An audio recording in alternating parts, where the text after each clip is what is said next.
I never thought my life would take such a dramatic turn, all because of a little plus sign on a pregnancy test. It was a crisp autumn morning when I found out I was expecting. The excitement bubbling inside me was quickly tempered by a wave of anxiety as I thought about my job at Titan Industries, one of the largest tech companies in the country. I'd been climbing the corporate ladder for years, putting in long hours and sacrificing my personal life for the promise of success.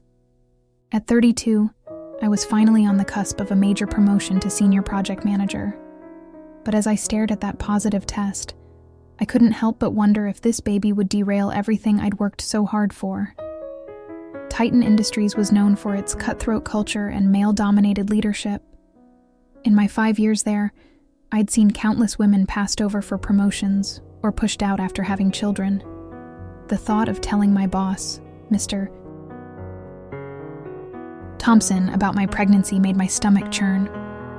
For weeks, I kept the news to myself, throwing myself into my work with even more determination. I wanted to prove beyond a shadow of a doubt that I deserved that promotion before revealing my pregnancy. But as my first trimester progressed, the morning sickness and fatigue became harder to hide. It was during a crucial presentation to the executive team that things started to unravel. I'd spent weeks preparing, knowing this could be my chance to secure that promotion. As I stood before the room full of stern-faced men in expensive suits, a wave of nausea hit me. I tried to push through, but my voice wavered, and I lost my train of thought.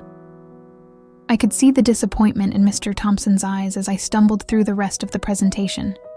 When it was over, he pulled me aside. "Are you feeling all right, Sarah? You seemed off today." The concern in his voice was laced with something else, disappointment, maybe even suspicion. I knew I couldn't hide it any longer. Taking a deep breath, I told him about my pregnancy. The shift in his demeanor was subtle but unmistakable. His smile tightened, and a flicker of something, annoyance, frustration, passed over his face before he composed himself. "Congratulations," he said, but the words sounded hollow. "We'll need to discuss how this will impact your role here. Why don't you take the rest of the day off? We can talk more tomorrow." As I gathered my things to leave, I overheard snippets of conversation from the conference room. "Can't rely on her now. Bad timing. Need someone more committed." Each word felt like a dagger, confirming my worst fears. The next few weeks were a blur of subtle slights and not-so-subtle exclusions. I was left out of important meetings, passed over for key assignments, and subjected to patronizing comments about my condition. It became clear that my shot at the promotion was slipping away. One particularly frustrating day, I confided in my coworker, Lisa. She'd been at Titan even longer than I had, and had seen it all. "It's not just you, Sarah," she whispered, glancing around to make sure no one was listening. "This place has a history of pushing out women who dare to have a life outside of work. Remember Janet from accounting? She was on track for CFO until she got pregnant. Suddenly, she was not a good fit for the role." Lisa's words confirmed what I'd suspected, but had been too afraid to acknowledge. This wasn't just about me. It was a systemic issue deeply ingrained in Titan's culture. But knowing I wasn't alone didn't make it any easier to bear the weight of discrimination on my shoulders. As my pregnancy progressed, so did the hostility at work. Comments about my changing body became more frequent and less veiled. "Are you sure you can handle that project in your condition?" Mr. Thompson would ask, his concern a thin disguise for his doubt. Or worse, overhearing male colleagues joke about pregnancy brain when I wasn't in the room. I tried to stay strong, to prove them wrong at every turn. I worked longer hours, took on extra projects, and went above and beyond to show that my pregnancy wouldn't affect my performance. But it felt like swimming against a current that was only getting stronger. The breaking point came during a company-wide meeting to announce the new senior project manager. I sat in the back, my heart pounding, clinging to a shred of hope that my hard work had paid off. But is Mr. Thompson introduced Brad, a recent hire with half my experience. I felt something inside me shatter. I watched as Brad strutted to the front of the room, all smiles and handshakes. The other executives clapped him on the back, welcoming him to their boys' club. I sat there, invisible, my hands instinctively cradling my growing belly, as if to protect my unborn child from the harsh realities of this world. That night, I cried myself to sleep, feeling defeated and alone. But as I lay there in the dark, something shifted inside me. A spark of defiance ignited, fueled by the injustice I'd experienced and the thought of the child growing inside me. I realized I couldn't just accept this treatment, not for myself, and not for all the other women who might come after me. The next morning, I woke up with a new resolve. I started documenting every instance of discrimination, every snide comment, every project I was unfairly removed from. I began reaching out to other women in the company, quietly at first, then more boldly as I realized how many shared similar experiences. We started meeting in secret, sharing our stories and strategizing how to fight back. It was during one of these meetings that I met Rachel from HR. She was new to the company and hadn't yet been fully indoctrinated into Titan's toxic culture. When she heard our stories, I saw a fire light up in her eyes. "This isn't right," she said, her voice trembling with a mix of anger and determination. "We need to do something about this. I have access to personnel files and performance reviews. If what you're saying is true, there should be a pattern we can prove." With Rachel's help, we began building a case. It was slow, careful work. We had to be discreet, knowing that if we were caught, we could lose everything. But with each piece of evidence we gathered, my confidence grew. We were no longer just victims. We were becoming agents of change. As my due date approached, the pressure at work intensified. It was as if they were trying to push me out before I could push back. But their efforts only strengthened my resolve. I knew now that this fight was bigger than just my career. It was about creating a better future for my child, and for all the women who deserved a fair shot at success. Little did I know, the biggest challenge, and the most unexpected ally, was yet to come. The truth that would shake Titan Industries to its core was hiding in plain sight, waiting to be uncovered. And when it finally came to light, it would change everything. But for now, I focused on building our case, one piece of evidence at a time. I may have been pregnant, but I had never felt more powerful. The journey ahead would be difficult, but I was ready to face whatever came my way. After all, I wasn't just fighting for myself anymore. I was fighting for the future. As the weeks passed, my pregnancy became more visible, and so did the discrimination at Titan Industries. The whispers in the hallways grew louder, and the sideways glances more frequent. But I was no longer just taking it silently. Every incident, every snide remark, every project reassignment, I documented it all. One morning, I arrived at work to find my desk had been moved. No longer situated near the center of action, I was now tucked away in a corner, out of sight and out of mind. The message was clear. They were trying to make me invisible. I confronted Mr. Thompson about it, keeping my voice steady despite the anger bubbling inside me. He brushed it off with a patronizing smile, claiming it was for my comfort and safety. The condescension in his voice made my blood boil, but I held my ground, reminding him that I was perfectly capable of deciding what was best for my own comfort and safety. As I turned to leave his office, I heard him mutter under his breath, "If you can't handle a simple desk move, how do you expect to handle a major project and a baby?" The words stung, but they also fueled my determination. I was going to prove him wrong, no matter what it took. The next big opportunity came in the form of the Anderson account, a multi-million-dollar deal that could make or break careers. Traditionally, this kind of high-profile project would have been a shoo-in for the senior project manager. But Brad, despite his new title, was struggling. I overheard him in the break room, panicking about the complex requirements and tight deadline. I saw my chance, and I took it. I approached Brad, offering to help. At first, he was hesitant, his ego clearly bruised at the idea of needing assistance from the pregnant woman who'd been passed over for his job. But as I broke down my strategy for tackling the project, I could see the relief washing over his face. For the next few weeks, I worked tirelessly on the Anderson account, often staying late into the night. The fatigue of pregnancy made it challenging, but I pushed through, fueled by a mix of ambition and spite. I was determined to show everyone, especially Mr. Thompson, that my pregnancy didn't make me any less capable. As the project progressed, it became clear that my contributions were pivotal.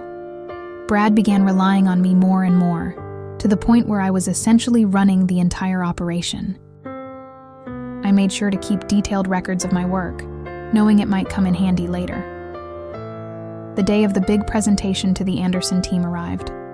I had prepared extensively, knowing this could be my chance to prove my worth once and for all. But as we gathered in the conference room, Mr. Thompson made an announcement that made my heart sink. "Brad will be leading the presentation today," he said, not even glancing in my direction. "And Sarah, why don't you take notes?" I felt like I'd been slapped. After all the work I'd put in, after essentially saving this project, I was being relegated to note-taker. I opened my mouth to protest, but Brad beat me to it.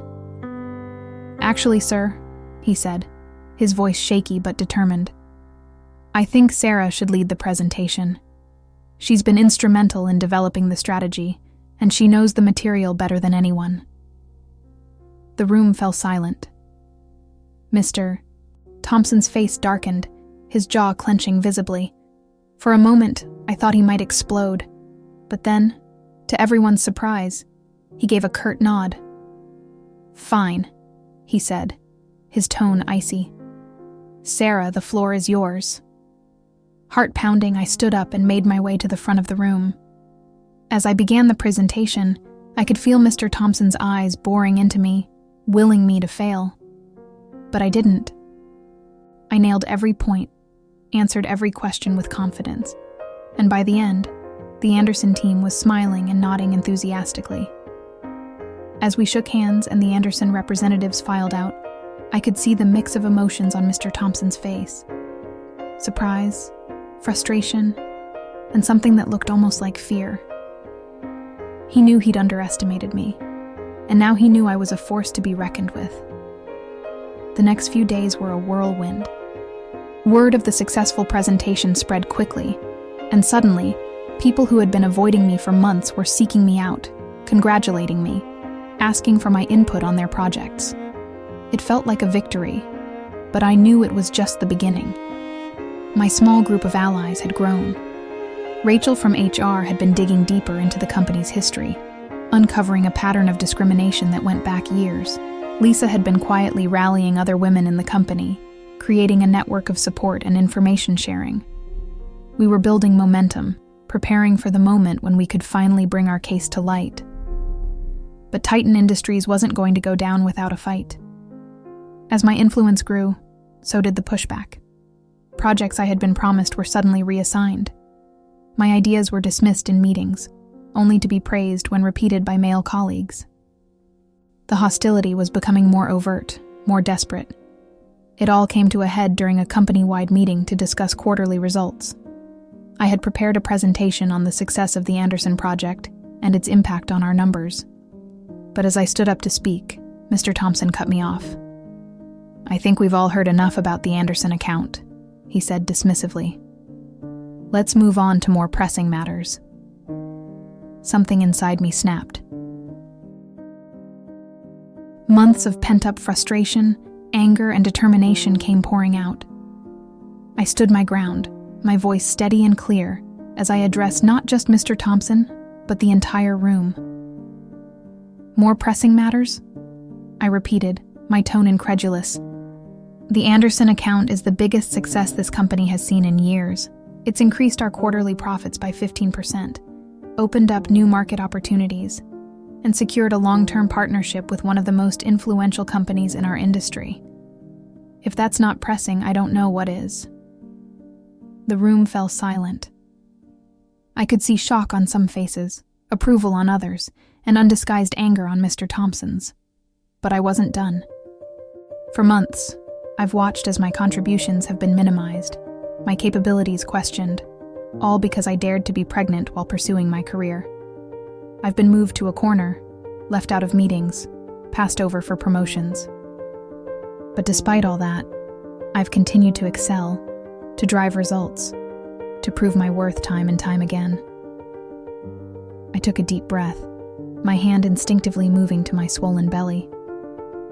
This company talks about innovation, about pushing boundaries, but how can we truly innovate when we're stuck in outdated, discriminatory practices?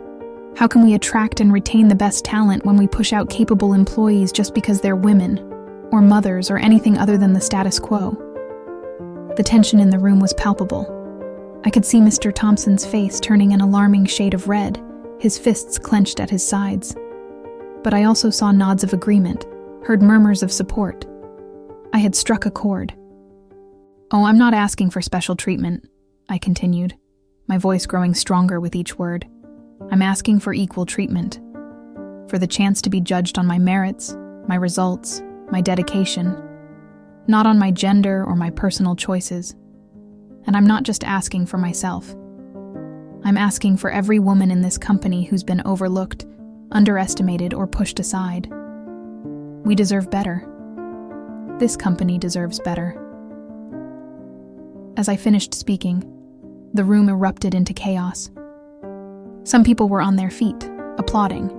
Others were engaged in heated discussions. Mr. Thompson looked like he was about to explode. "That's enough," he bellowed, his face contorted with rage. "Sarah, my office, now." As I followed him out of the conference room, I could feel the eyes of everyone on me.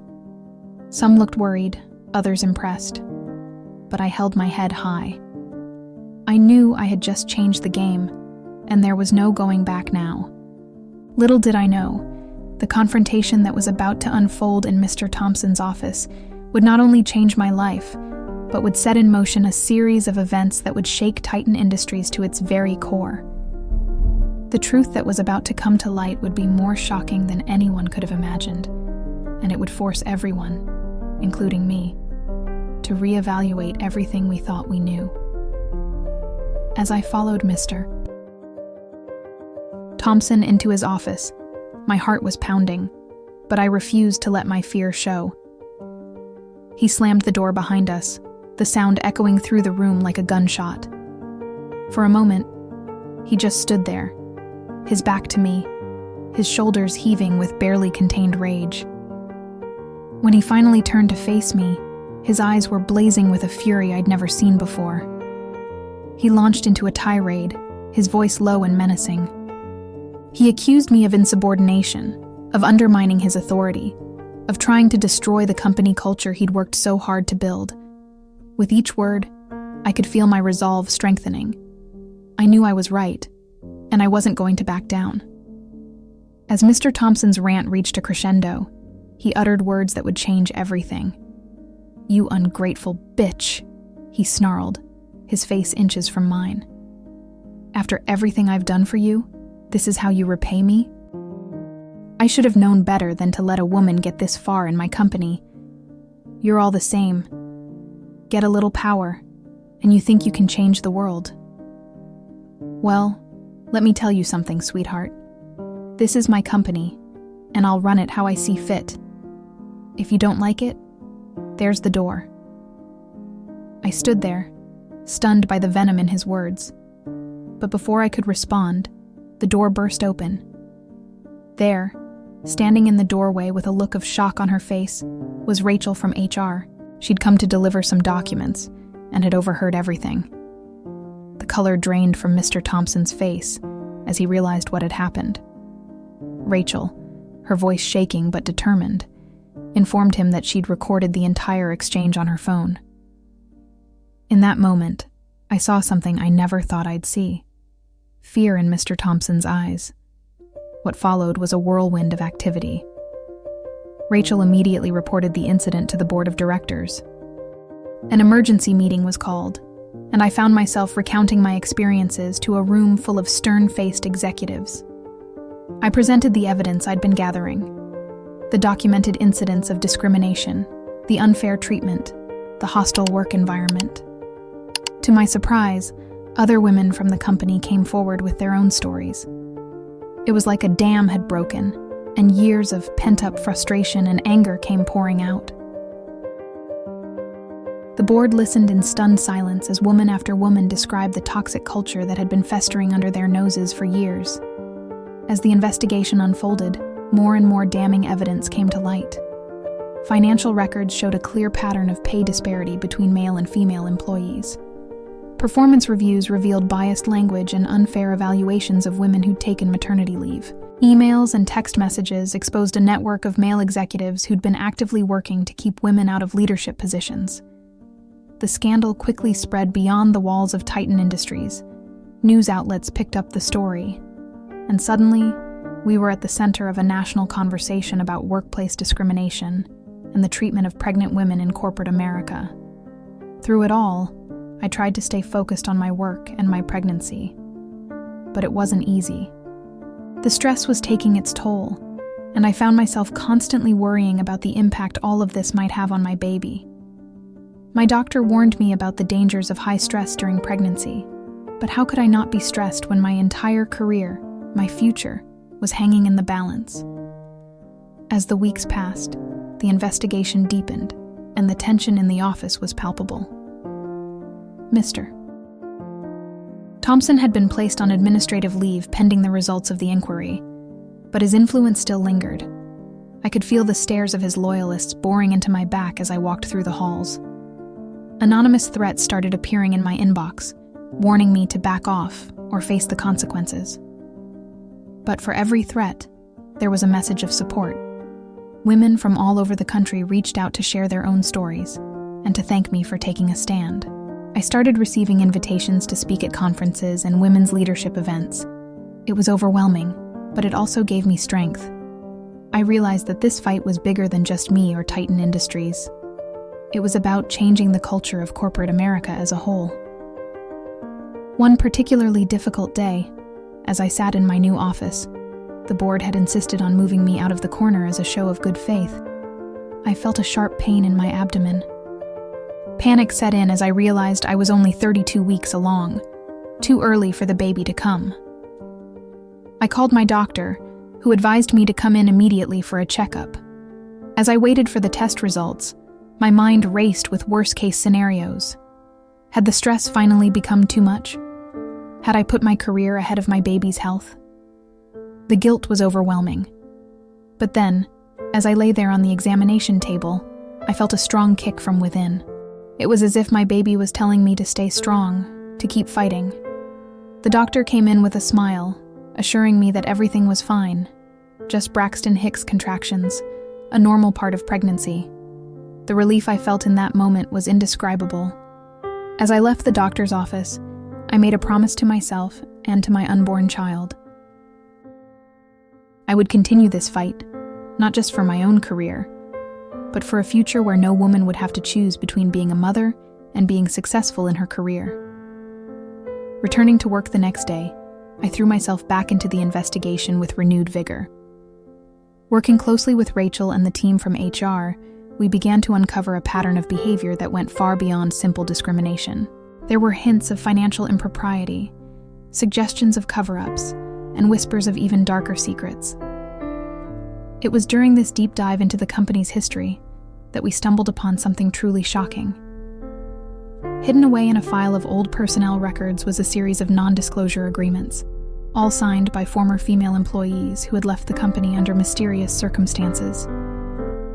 As we dug deeper, a disturbing pattern emerged. These women had all been rising stars in the company, on track for leadership positions, and they had all left suddenly, with generous severance packages and ironclad confidentiality agreements. But why? What was Titan Industries so desperate to keep hidden? The answer came from an unexpected source. Late one night, as I was poring over documents in my office, I received a call from an unknown number. The voice on the other end was hesitant, scared. It belonged to Janet, the former accounting whiz who had been pushed out years ago. Janet's story was chilling. She revealed that her sudden departure hadn't been about her pregnancy at all. She had uncovered evidence of massive financial fraud, orchestrated by none other than Mr. Thompson himself. When she had threatened to expose him, he had used her pregnancy as an excuse to force her out, buying her silence with a hefty payout and threats to ruin her career if she ever spoke up. As Janet spoke, the pieces started falling into place. The discriminatory practices, the toxic culture, it had all been a smokescreen, a way to keep people from looking too closely at the company's finances. Mr. Thompson had created an environment of fear and intimidation to protect his own criminal activities. Armed with this new information, I knew we had to act fast. The next morning, I called an emergency meeting with the board and the investigation team. As I laid out everything we had uncovered, I could see the shock and disbelief on their faces. This was no longer just about discrimination. It was about fraud, embezzlement, and a cover-up that went to the very top of the company. The revelation sent shockwaves through Titan Industries. The board immediately called for a full forensic audit and alerted the authorities. Mr. Thompson, who had been laying low during the investigation, suddenly disappeared. Rumors swirled that he had fled the country. As the story broke in the media, Titan Industries found itself at the center of a firestorm. Shareholders demanded answers, clients threatened to pull their business, and employees were left reeling from the betrayal. In the midst of the chaos, I found myself thrust into a leadership role I never expected. The board, desperate to salvage the company's reputation, turned to me to help guide Titan through the crisis. It was a daunting task, especially with my due date fast approaching, but I knew I had to see this through. As I stood before the company, addressing the shell-shocked employees, I felt the weight of responsibility on my shoulders, but I also felt a sense of hope. This was our chance to rebuild Titan Industries from the ground up, to create the kind of company we could all be proud of. Little did I know, the biggest challenge and the most unexpected twist was yet to come. The truth about Mr. Thompson's disappearance and its connection to my unborn child would shake the very foundations of everything we thought we knew. But for now, we had work to do. It was time to create a new future for Titan Industries, one built on integrity, equality, and justice. The weeks that followed were a whirlwind of activity. As we worked tirelessly to rebuild Titan Industries from the ground up, my pregnancy progressed, serving as a constant reminder of why this fight was so important. The company was in chaos, but there was also a sense of hope, a feeling that we were on the brink of creating something truly revolutionary. It was during this time that the most unexpected twist in our saga occurred. I was in my office reviewing the latest findings from the forensic audit when Rachel burst in, her face pale and her hands shaking.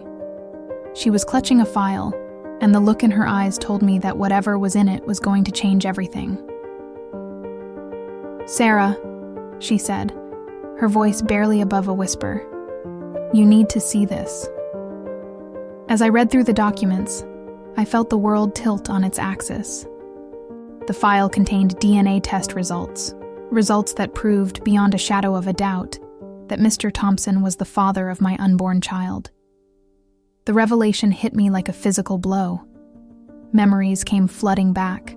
A company Christmas party, too much champagne, a moment of weakness that I'd buried deep in my subconscious. I felt sick, betrayed not just by Mr. Thompson, but by my own mind for suppressing this crucial information. As the implications of this discovery sank in, I realized that this changed everything. Mr. Thompson's treatment of me, his desperate attempts to push me out of the company, it all took on a sinister new light. He hadn't just been trying to maintain his power or cover up his financial crimes. He'd been trying to hide this explosive secret. The next few days were a blur of emergency meetings, legal consultations, and agonizing decisions. The board was in a panic, worried about how this revelation would affect the already fragile public perception of the company. Some suggested trying to keep it quiet, to bury the information in the mountain of other scandals we were dealing with. But I knew that wasn't an option. We'd promised transparency, a new era of honesty and integrity for Titan Industries. If we swept this under the rug, we'd be no better than the old regime we were trying to replace. So, with a heavy heart and a sense of trepidation, I decided to go public with the information. The press conference that followed was one of the hardest things I've ever done. Standing before a sea of cameras, my pregnancy now impossible to hide, I laid out the whole sordid story. The media frenzy that followed was intense. My face was splashed across every newspaper and news channel. Pundits debated the implications, speculating wildly about my relationship with Mr.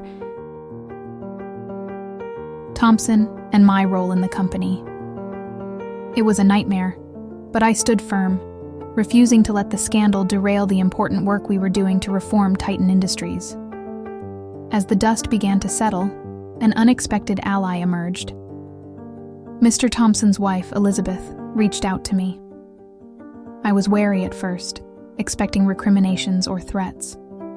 But when we met, I found a woman who was just as shocked and betrayed as I was. Elizabeth had suspected her husband's infidelities for years, but the extent of his deception had blindsided her. She was angry, yes, but not at me. She saw me as a fellow victim of her husband's manipulations. More than that, she saw me as someone who had the courage to stand up and fight back. With Elizabeth's support, I felt a new surge of strength. We began working together, using her insider knowledge of her husband's dealings to help the investigation. Her testimony proved crucial in unraveling the full extent of Mr. Thompson's crimes. As my due date approached, the pressure intensified. Mr. Thompson was still at large, and there were concerns about my safety and the safety of my unborn child. The company provided round-the-clock security, but I couldn't shake the feeling of being watched, of being vulnerable. It was in this atmosphere of tension and uncertainty that I went into labor, 3 weeks earlier than expected. The birth was difficult, complicated by the stress and anxiety of the past months. But as I held my daughter in my arms for the first time, looking into her innocent face, I felt a renewed sense of purpose. I knew that everything I'd been fighting for, a fair workplace, a world where women could thrive without fear or discrimination, it was all for her. The first few weeks of motherhood were a blur of sleepless nights and new challenges. But even as I navigated the steep learning curve of caring for a newborn, I couldn't step away from the ongoing situation at Titan Industries. I attended board meetings via video call, my daughter cradled in my arms, a living symbol of why our mission was so important. It was during one of these meetings that we received the news we'd been waiting for. Mr. Thompson had been apprehended. He'd been found hiding in a small town in South America, living under an assumed name. The authorities had tracked him down using information provided by Elizabeth, who had remembered an offhand comment he'd made years ago about a place he'd visited and loved. As Mr. Thompson was brought back to face justice, the full extent of his crimes came to light. The financial fraud was even more extensive than we'd initially thought, reaching into every corner of the company's operations. But more than that, a pattern of abuse and manipulation emerged, spanning decades. Other women came forward, sharing stories similar to mine and Janet's. Mr. Thompson had used his power and influence to exploit vulnerable employees, then silence them with threats and payoffs. The trial that followed was a media sensation. I was called to testify, an experience that was both terrifying and cathartic. Standing in the witness box, looking directly at the man who had caused so much pain and chaos, I felt a strange mix of anger, pity, and relief. As I recounted my experiences, my voice growing stronger with each word, I saw Mr. Thompson shrink in his seat, the facade of the powerful CEO crumbling before my eyes. In the end, justice was served. Mr. Thompson was convicted on multiple counts of fraud, embezzlement, and sexual harassment. He was sentenced to years in prison and ordered to pay massive restitution to his victims and to the company he'd nearly destroyed. The verdict felt like a vindication, not just for me, but for every woman who'd ever been silenced, overlooked, or pushed aside in the corporate world. It was a powerful statement that times were changing, that the old ways of doing business would no longer be tolerated. In the aftermath of the trial, I faced a difficult decision. The board, impressed by my handling of the crisis and my vision for the company's future, offered me the position of CEO. It was an incredible opportunity, a chance to implement real, lasting change from the top down. But as I looked at my daughter, now several months old and growing more beautiful every day, I realized that I needed to make a choice. I couldn't be the kind of CEO Titan Industries needed, while also being the kind of mother I wanted to be. It was a difficult realization, but I knew it was the right one. So, I proposed a different solution. Instead of taking on the role of CEO myself, I would head up a new division within the company, one dedicated to promoting diversity, equity, and inclusion in the workplace. It would be a role that allowed me to continue driving change, but also gave me the flexibility to be present for my daughter's early years. The board agreed, and over the next few years, we transformed Titan Industries. We implemented new policies to support working parents, established mentorship programs for women and minorities, and created a corporate culture that truly valued diversity. Our efforts didn't just improve the lives of our employees, they improved our bottom line. Titan became known as a leader in corporate responsibility, attracting top talent and socially conscious investors. As for me, I found a balance I never thought possible. I was able to pursue my career goals, while also being there for my daughter's first steps, first words, and all the precious moments in between. It wasn't always easy, and there were certainly days when I felt overwhelmed. But I knew that every challenge I faced was helping to pave the way for a better future, for my daughter, and for all the daughters who would come after her. Looking back on that fateful day when I first saw that positive pregnancy test, I'm amazed at how far I've come. What started as a personal struggle against discrimination became a movement that changed an entire company, and perhaps, in some small way, the business world as a whole. My daughter is 5 now, a bright, curious child who already shows signs of the same determination that got me through those difficult times. When she asks me about my work, I tell her that Mommy helps make the world a little fairer, a little kinder. And when she says she wants to be like me when she grows up, I smile and tell her that she can be anything she wants to be. Because that's the world I've been fighting for, a world where every little girl can dream big, without fear or limitation. A world where pregnancy isn't seen as a career ender, but as just another part of life to be accommodated and celebrated. A world where the boardrooms and C-suites are as diverse as the world outside their windows. We're not there yet, but we're getting closer every day. And as I watch my daughter grow, as I continue my work at Titan Industries, I know that the fight was worth it. Because sometimes it takes a little chaos, a little upheaval, to create something truly beautiful. And in the end, that's what we've done. Turned a scandal into a revolution, a crisis into an opportunity for change. The journey isn't over. There will always be new challenges, new battles to fight. But now, I face them with confidence, knowing that I'm not alone. I'm part of a movement, a wave of change that's sweeping through the corporate world. And together, we're creating a future that's brighter, fairer, and full of possibility for everyone. As the years passed, the ripple effects of our revolution at Titan Industries continued to spread far beyond our corporate walls. Our story had become a case study in business schools, a rallying cry for workplace equality advocates, and a cautionary tale for companies clinging to outdated, discriminatory practices. I found myself increasingly in demand as a speaker, sharing our experiences and the lessons we'd learned. It was during one of these speaking engagements, at a women's leadership conference in New York, that I received news that would once again turn my world upside down. I was backstage, preparing for my keynote address, when my phone buzzed with an urgent message from Elizabeth, Mr. Thompson's ex-wife. Over the years, we'd maintained a unique friendship, bonded by our shared experiences and determination to create positive change. Her message was brief, but shocking.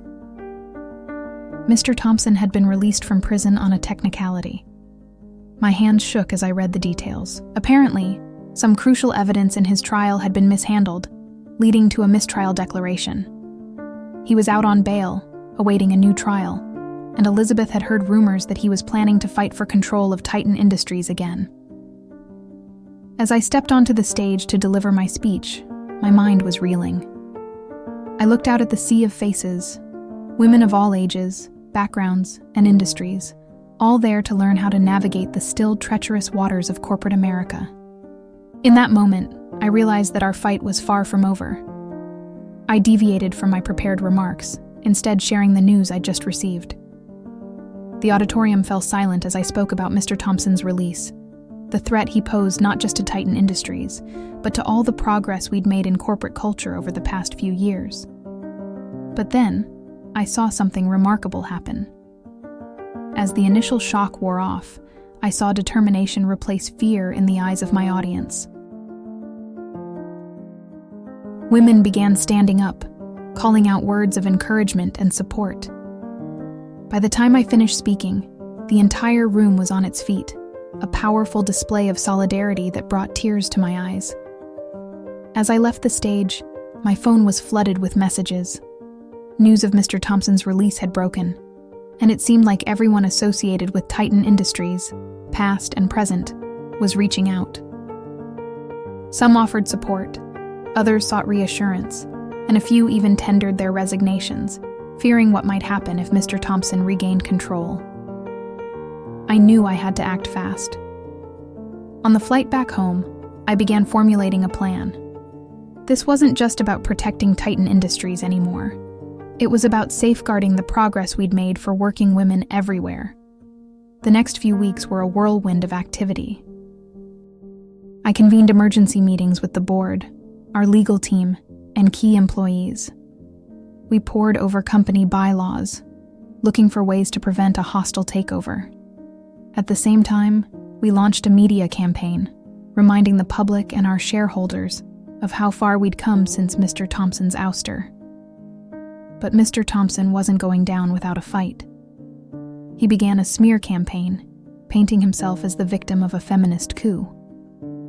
He gave interviews claiming that he'd been set up, that the charges against him were fabricated by women who couldn't handle the pressures of the corporate world. It was infuriating to hear him twist the narrative, to see some people actually buying into his version of events. But I refused to stoop to his level. Instead, we countered his lies with facts, his vitriol with our record of success. As the date for the new trial approached, tensions reached a fever pitch. Mr. Thompson made a bold move, calling for a shareholder vote to reinstate him as CEO. It was a long shot, given everything that had happened, but he was counting on lingering doubts and the short memories of some investors. The night before the shareholder meeting, I found myself unable to sleep. I wandered into my daughter's room, watching her peaceful slumber. She was older now, starting to ask questions about the world, about fairness and justice. I thought about what message it would send to her, to all the daughters out there, if someone like Mr. Thompson could lie, cheat, and abuse his way back into power. Determined, I spent the rest of the night preparing for the most important speech of my life. The shareholder meeting was tense from the start.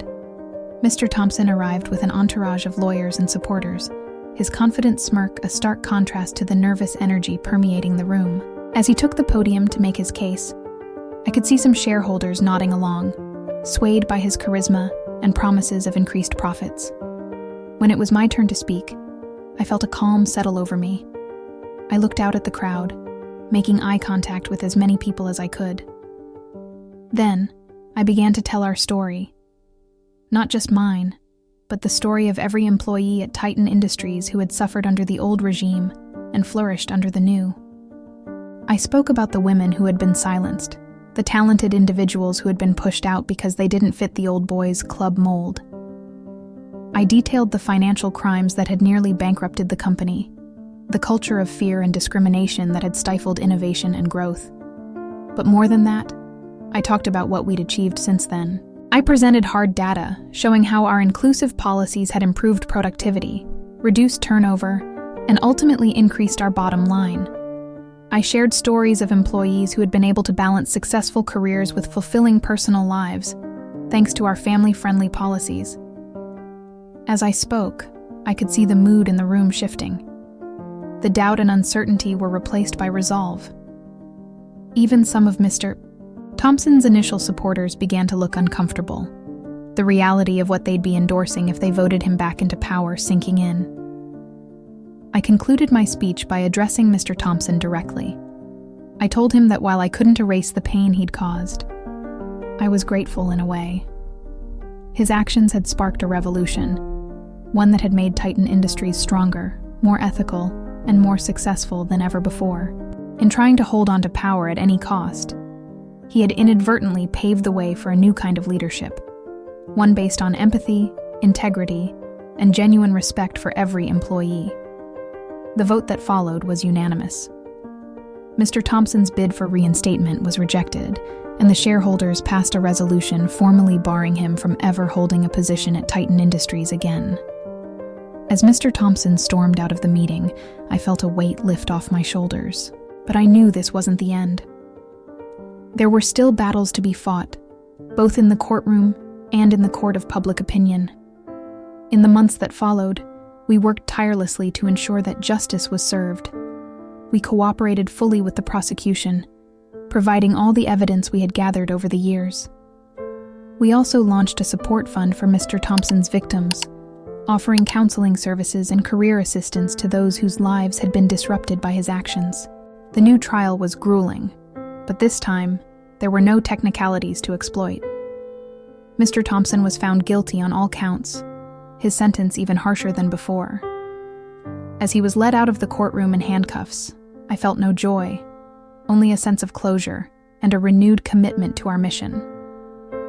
In the aftermath of the trial, we faced a new challenge: how to move forward, how to ensure that the hard-won lessons of our experience weren't forgotten as time passed and new employees joined the company.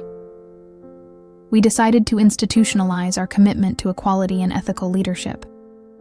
We established the Titan Foundation, a nonprofit organization dedicated to promoting workplace diversity and supporting victims of corporate abuse.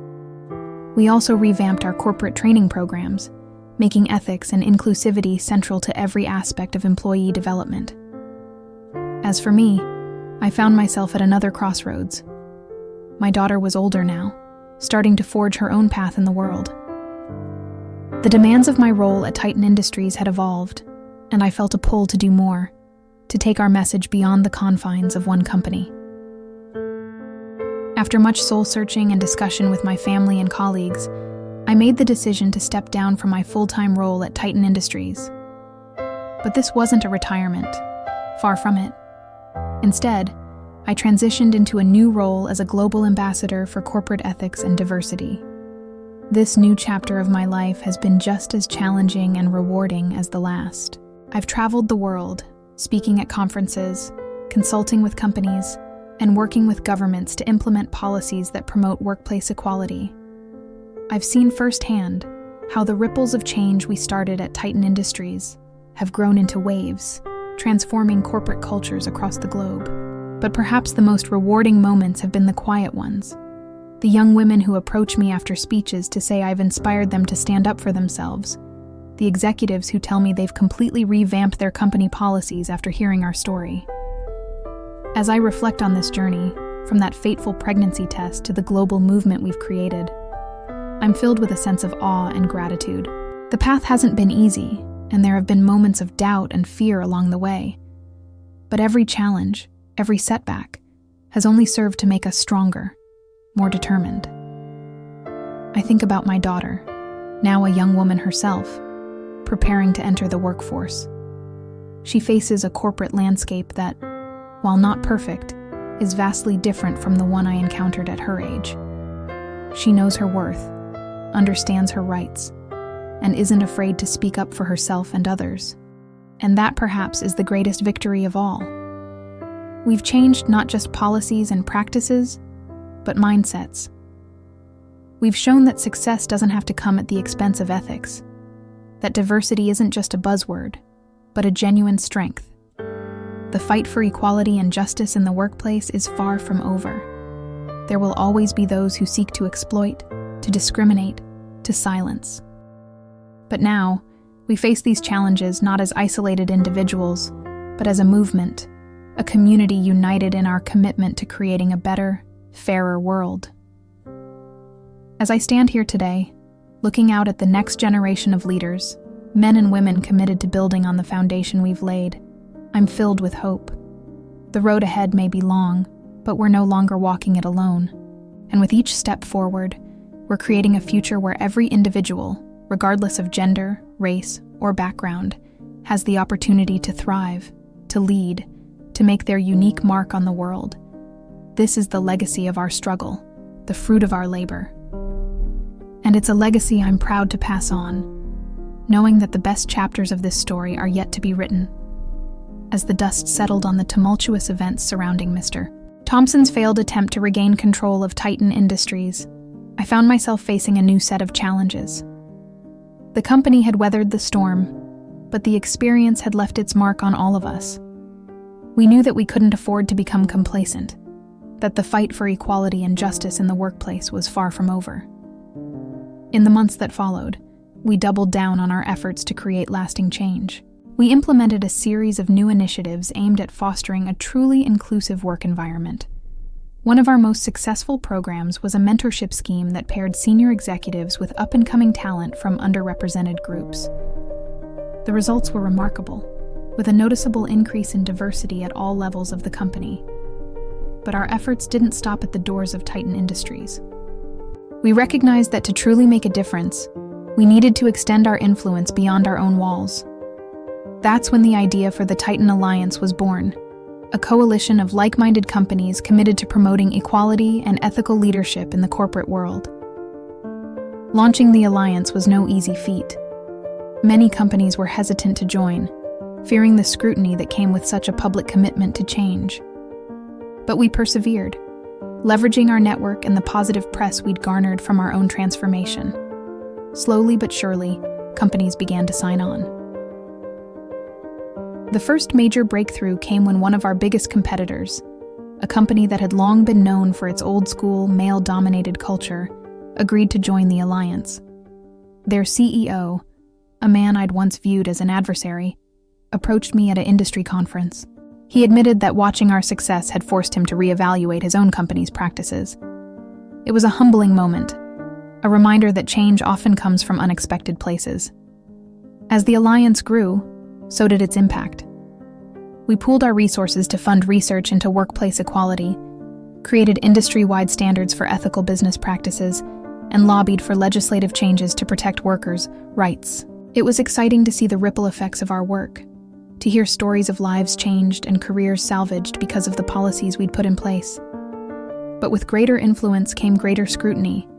Not everyone was happy with the changes we were pushing for. We faced backlash from traditionalists who accused us of trying to dismantle the very foundations of American business. Online trolls targeted me and other prominent members of the alliance, spreading vicious rumors and making threats. It was during this time that I received a call that would once again turn my world upside down. It was from Elizabeth, Mr. Thompson's ex-wife. Her voice was shaky as she told me that Mr. Thompson had been released from prison early due to a terminal illness. He had only months to live, and he was asking to see me. My initial reaction was anger. After everything he'd done, all the lives he'd ruined, how dare he ask for anything?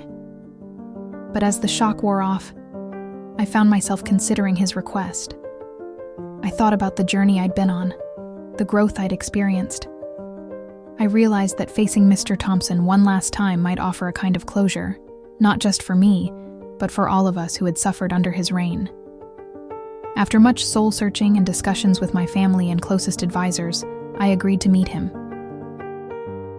The meeting was set for a quiet Sunday afternoon at the hospice, where he was spending his final days. As I walked into his room, I was struck by how small and frail he looked. The once imposing figure who had terrorized the halls of Titan Industries was now a shell of his former self. But as he turned to look at me, I saw a flicker of the old Mr. Thompson in his eyes, a mix of defiance and calculation that made me instinctively brace myself. What followed was one of the most difficult conversations of my life. Mr. Thompson alternated between expressions of remorse and attempts to justify his actions. He spoke of the pressure he'd felt to succeed, the fear of losing control that had driven him to such extremes. At times, I found myself almost feeling sorry for him. But then he would say something that reminded me of the pain he'd caused, and my sympathy would evaporate. As our conversation drew to a close, Mr. Thompson did something I never expected. He apologized. Not a grand, sweeping apology for all his misdeeds, but a specific, heartfelt apology for how he had treated me. He admitted that his actions had been driven by fear of change, fear of losing power, and ultimately, fear of the strength he saw in me. I left that meeting with mixed emotions. Part of me felt a sense of closure, of wounds finally beginning to heal. But another part of me was angry that it had taken facing his own mortality for Mr. Thompson to show any real remorse. I realized that forgiveness was a journey, not a destination, and that I would be grappling with the impact of Mr. Thompson's actions for years to come. Mr. Thompson passed away a few weeks after our meeting. The news barely made a ripple in the business world, a testament to how far we'd come from the days when he was seen as an untouchable titan of industry. At his sparsely attended funeral, I found myself reflecting on the strange, twisted path that had led me to this point. In the wake of Mr. Thompson's death, I felt a renewed sense of purpose. His final words to me had been a plea to continue the work we'd started, to keep pushing for change even when it seemed impossible. It was a responsibility I took seriously. Over the next few years, the Titan Alliance grew from strength to strength. We expanded our focus, tackling not just gender equality, but also issues of racial diversity, LGBTQ+ rights, and disability inclusion in the workplace. Our annual conference became a must-attend event for forward-thinking business leaders from around the world. But perhaps the most rewarding aspect of this new chapter was the opportunity to mentor the next generation of leaders. I found myself spending more and more time speaking at universities, running workshops for young entrepreneurs, and mentoring promising employees at Titan Industries and other alliance companies. One young woman in particular stood out, a brilliant engineer named Zoe, who reminded me so much of myself at her age. She had the same fire, the same determination to succeed in a field still dominated by men. But unlike me, she was entering a workforce that was slowly but surely becoming more equitable, thanks in part to the work we'd done. Watching Zoe's career flourish, seeing her navigate challenges with a confidence I could only have dreamed of at her age, filled me with a sense of pride and hope for the future. It was a tangible reminder of why we had fought so hard, why we continued to push for change even when it seemed like an uphill battle. As I approached my 60th birthday, I began to think about the next phase of my life. I had achieved more than I ever thought possible, but I knew there was still work to be done. After much reflection, I decided to step down from my role at Titan Industries and focus full-time on the Titan Alliance. My farewell party at Titan was a bittersweet affair. As I looked out at the faces of the people I'd worked with for so many years, I was struck by how much had changed. The room was a vibrant mix of genders, races, and backgrounds, a far cry from the homogeneous group I'd first encountered all those years ago. In my farewell speech, I reflected on our journey. I spoke about the challenges we'd faced, the victories we'd won, and the work that still lay ahead. I reminded everyone that the fight for equality and justice is never truly over, that each generation must recommit to these principles and push the boundaries even further. As I concluded my speech, I noticed my daughter in the audience. Now a young woman herself, she was just starting her own career in tech. The pride and love I felt in that moment was overwhelming. I realized that everything I had done, every battle I had fought, had been for her, and for all the daughters out there who deserved a fair shot at success. In the years since that farewell party, I've thrown myself into my work with the Titan Alliance. We've expanded globally, partnering with organizations in Europe, Asia, and Africa to promote workplace equality around the world. It's been challenging at times, navigating different cultural norms and business practices, but also incredibly rewarding. I've also found time to write a book, sharing my experiences and the lessons I've learned along the way. The process of putting my story down on paper was cathartic, forcing me to confront painful memories, but also allowing me to celebrate how far we've come. As I look to the future, I'm filled with a sense of cautious optimism. I know that the fight for equality is far from over. There will always be those who resist change, who cling to outdated notions of power and privilege. But I also see a new generation rising up, armed with the tools and knowledge to continue pushing for progress. I think back to that young woman I once was, staring at a positive pregnancy test and fearing for her career. I wish I could tell her that everything would be okay, that her struggles would pave the way for real, lasting change. But then again, maybe it was those very struggles that made the victory so sweet. As I close this chapter of my life, I'm reminded of a quote by Margaret Mead. "Never doubt that a small group of thoughtful, committed citizens can change the world. Indeed, it's the only thing that ever has." That's what we did at Titan Industries, and what we continue to do through the Titan Alliance. We're changing the world, one workplace at a time. And so, as I look ahead to whatever challenges and opportunities the future may bring, I do so with hope, with determination, and with the knowledge that together, we can create a world where everyone has the chance to reach their full potential. The journey continues, and I, for one, can't wait to see where it leads.